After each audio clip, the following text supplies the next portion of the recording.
je vous propose de fermer les yeux et de vous installer confortablement, le plus confortablement possible.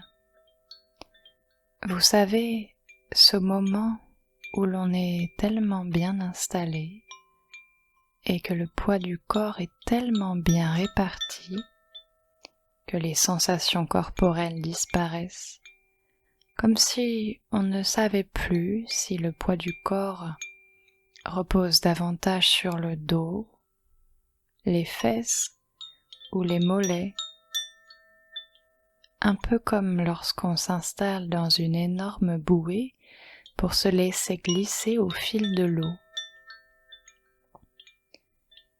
Alors vous pourriez vous imaginer que la vie est un cours d'eau et que vous n'avez qu'à vous laisser porter par cette bouée gonflable. De temps en temps, vous pouvez arroser ce cours d'eau de rire, de sourire, et lorsque c'est nécessaire, rendre à ce cours quelques larmes, comme pour faire un nettoyage intérieur.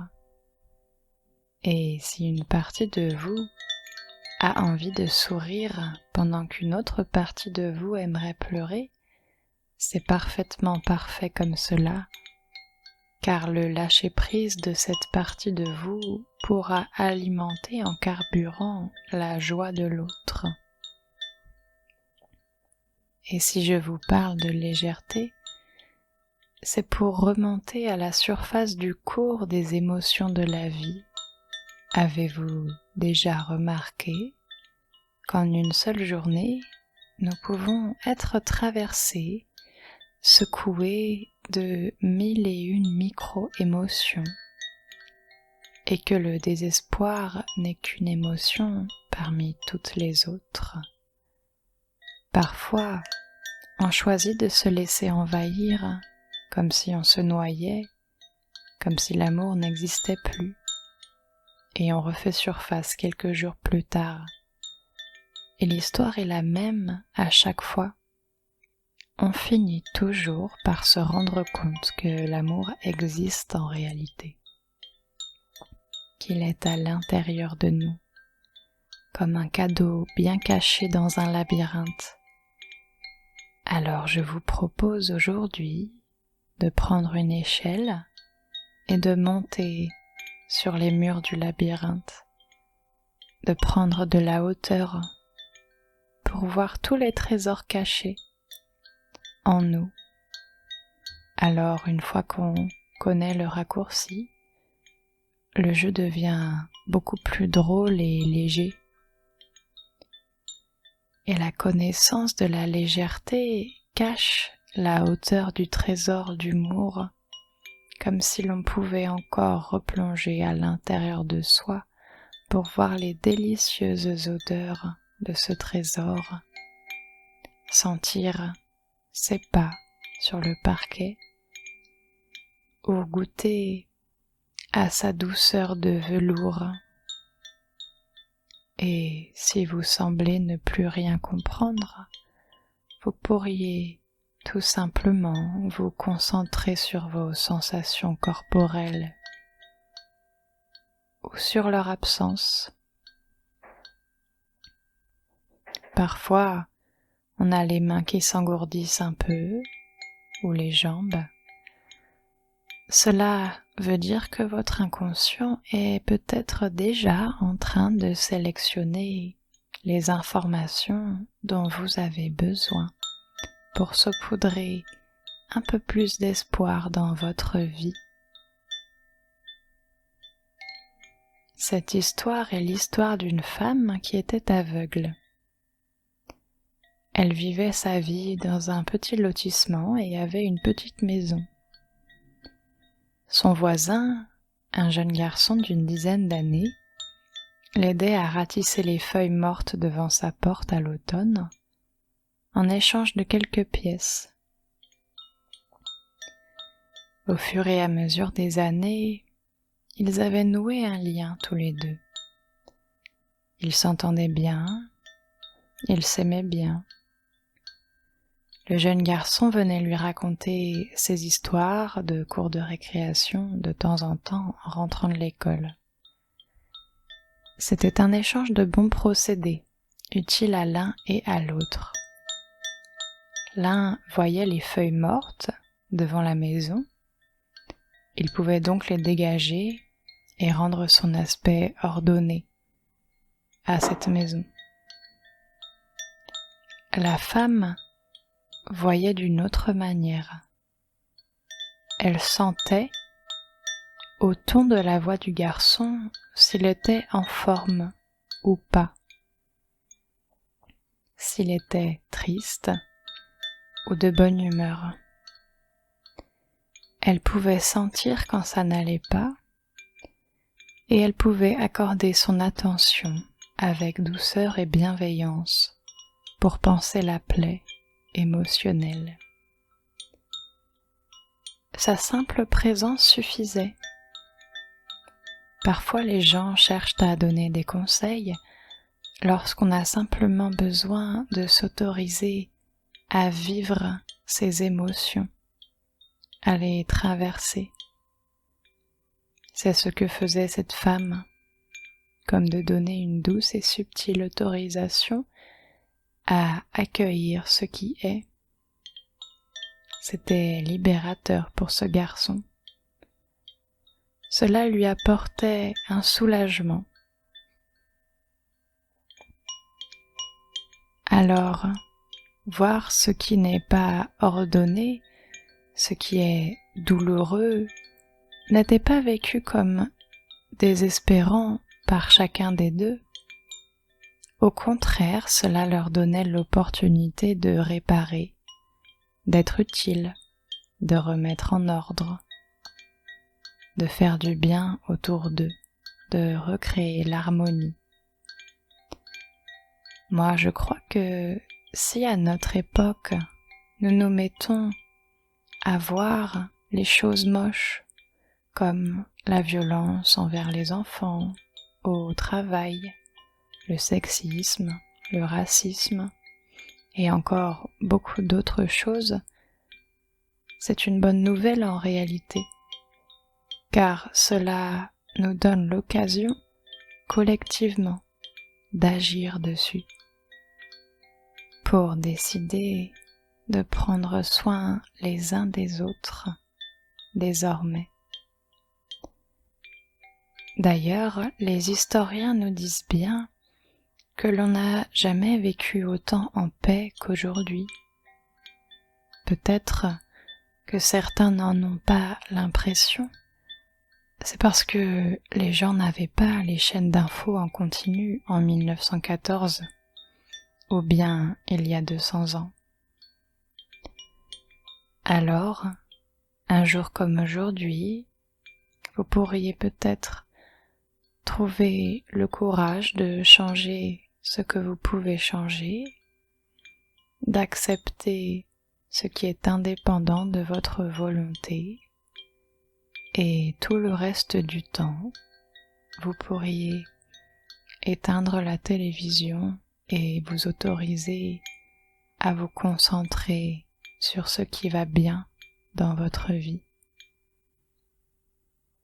Vous pouvez vous autoriser à voir et à combler vos besoins affectifs, de sommeil, de calme, de nourriture et de beauté.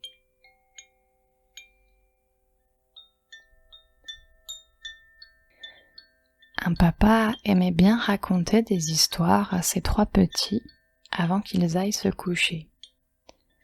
Parfois, il faisait même des spectacles d'ombres chinoises avec des petites figurines découpées dans des magazines pour enfants. Cette histoire est celle d'un soldat de l'armée de Chine. Il s'était égaré et s'était retrouvé tout seul dans le pays des dragons et des monstres. Il avait très peur d'en rencontrer un. Ah bon ? Et c'est exactement ce qu'il se passa. Il découvrit face à lui une énorme masse noire terrifiante. Alors il se mit à donner des coups de sabre dans tous les sens.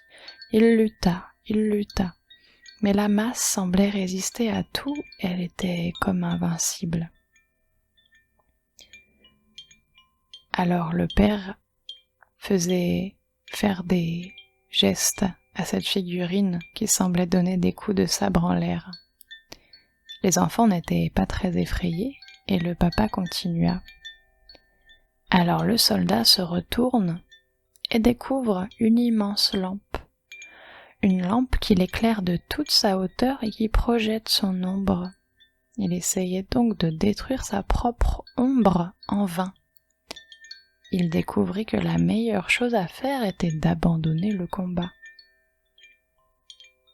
Bah oui, papa, on avait bien vu qu'il y avait une lampe et que c'était son ombre. Toi, oui, parce que tu as du recul, mais le soldat ne le savait pas. Tout ça pour vous dire que parfois, on a peur de quelque chose, mais ce quelque chose n'existe pas. Alors autant prendre du recul, parce qu'en réalité, nous sommes en sécurité la plupart du temps. Et tant que nous sommes à la lumière du soleil, nous avons toujours une ombre avec nous. Alors, ça veut dire que la peur ne sert à rien? Le papa réfléchit. Je dirais que la peur nous sert à éviter le danger pour être heureux la plupart du temps. Et je ne sais pas si nous pouvons tous regarder nos ombres avec plus de sérénité, mais nous pouvons tous prendre du recul lorsque c'est le bon moment pour nous. Et peut-être que lorsque nous sommes complètement désespérés, ce n'est que le filtre de notre propre perception. Ce sont les pensées que nous fabriquons et ce filtre nous appartient. Alors, un jour comme aujourd'hui, nous pourrions choisir de faire preuve de douceur et d'empathie envers nous-mêmes en abandonnant les jugements de valeur envers soi ou envers le monde. Nous pourrions accueillir les choses telles qu'elles sont, accueillir toutes les parties de nous, cohérentes et incohérentes, et c'est ok. Nous pourrions nous autoriser à apporter de l'amour à nos ombres, à nos limites, à nos excès, nos peurs et nos doutes. Ainsi, en étant de plus en plus en paix avec nous-mêmes, nous pourrions retrouver espoir et voir à nouveau toute la beauté du monde, toutes les belles initiatives qui se mettent en place partout, toutes les avancées sociétales, tous les petits bonheurs et les grandes joies.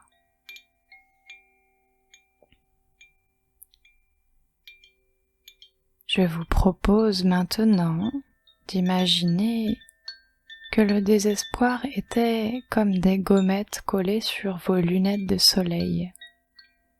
Elles vous empêchaient de bien voir. Vous pouvez les décoller. Alors je vous propose de prendre un bon produit nettoyant et un chiffon et nettoyer les lunettes pour leur rendre toute leur splendeur. Vous pouvez reposer les lunettes sur votre nez pour voir à nouveau merveilleusement la lumière. Désormais, la fatigue, le désespoir, la sensation que tout part à volo, c'est terminé. Désormais, vous retrouvez confiance en ce monde et en vous. Vous portez votre attention sur ce qui marche, ce qui va bien, et en accordant votre attention, vous apportez un peu de votre énergie. C'est comme si vous apportiez de l'eau au moulin du tout va bien. C'est un acte altruiste de se concentrer sur ce qui va bien.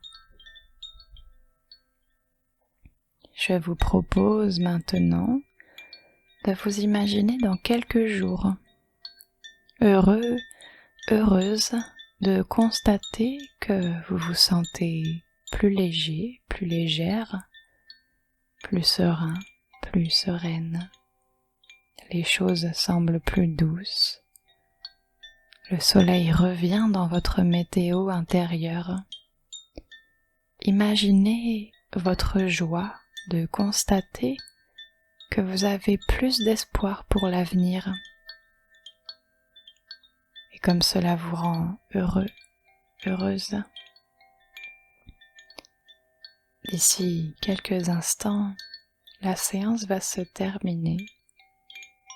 Vous allez pouvoir réassocier toutes les parties de vous pour revenir dans l'ici et maintenant, à l'instant présent.